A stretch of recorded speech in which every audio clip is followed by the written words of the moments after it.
Ô Gustavo, tá longe o caminho e aparentemente, não foi falado às claras ali, mas o Banco Central meio que deu uma sinalização de que poderia já estar nesse caminho se não tivesse uma economia tão aquecida, ou, claro, tem as incertezas lá de fora, mas a economia do Brasil aquecida está tirando o sono do Banco Central, né? Ainda mais quando o governo deixa essa política fiscal mais expansionista, de atividade cada vez mais elevada, com crédito agora, e com essa questão mais política levando o governo a adotar medidas mais heterodoxas, isso complica ainda mais o cenário.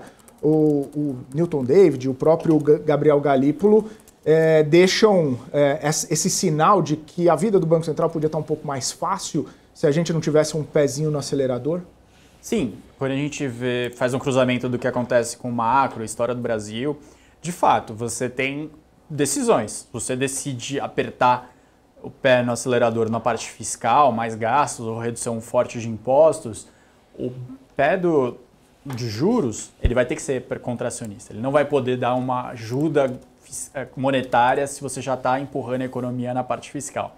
A não ser que a gente tivesse já em um equilíbrio de inflação abaixo da meta, de fiscal muito organizado, cada ano a gente fechando, poupando recursos. Mas como não é esse equilíbrio que a gente tem hoje no Brasil, hoje o Brasil se encontra num ponto onde a gente tem um fiscal que a gente fecha o ano sempre gastando mais do que arrecada e uma inflação, de novo, distante do centro da meta, inclusive do teto da meta. Por isso, alguém tem que ceder. E se o fiscal não quer ceder, a parte monetária via juros tem que ser mais contida e deixar em patamares que são questionados pelo empresariado, pela classe política, e vai ter que ser assim, até pelo menos a parte fiscal voltar a algum equilíbrio maior de longo prazo, seja sinalizando que vai atingir uma meta ou de fato atingindo essas metas, voltando pelo menos ao 0 a 0.